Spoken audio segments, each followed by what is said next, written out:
18তম নিবন্ধন ভাইবা পরীক্ষায় বৈষম্যের অভিযোগে আন্দোলনরত প্রার্থীদের ওপর জলকামান, সাউন্ড গ্রেনেড ও লাঠিচার্জ করে পুলিশ। বেলা 11টার দিকে ঘটে এই ঘটনা।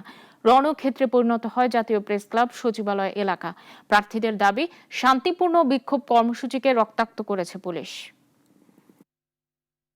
কোন বোর্ডে 30 জনের মধ্যে ভাইভাতে পাশ করেছেন একজন, অন্য বোর্ডে সেই পাশের সংখ্যা 30 জনে 29 জন।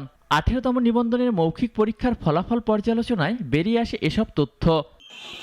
অথচ সবাই লিখিত পরীক্ষায় উত্তীর্ণ হয়ে বসেছিলেন মৌখিক পরীক্ষায়।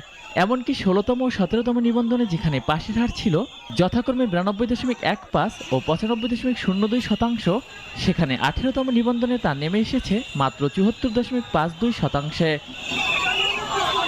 এসব অবিচার ও পক্ষপাতের বিরুদ্ধে এবং মৌখিক পরীক্ষায় অংশ নেওয়া সব প্রার্থীকে সনদ দেওয়ার দাবিতে টানা 8ম দিনের মতো আন্দোলনে নিবন্ধন পরীক্ষার্থীরা।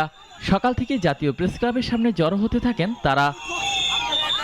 তবে বেলা 11টা 23 বাধার মুখে পড়ে আন্দোলনকারীদের পূর্ব ঘোষিত এ কর্মসূচি। পাল্টাপাল্টি অবস্থানে পুরো এলাকা পরিণত হয় রণক্ষেত্রে।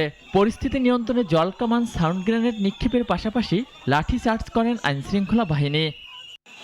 ছত্রভঙ্গ হয়ে পড়ে আন্দোলনকারীরা, আহত হন কয়েকজন। তাদের অভিযোগ, শান্তিপূর্ণ কর্মসূচিকে রক্তাক্ত করেছে পুলিশ।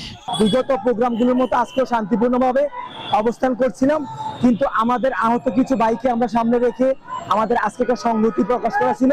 আজকে পুলিশ সেই আহত ভাইদেরকে আবার রক্তাক্ত করেছে। এনটিআরসির যত পরীক্ষা হয়েছে, কোনো পরীক্ষায় এরকম করা হয় নাই যে পরীক্ষার 20 দিন 25 দিন আগে সিলেবাস চেঞ্জ করা হবে।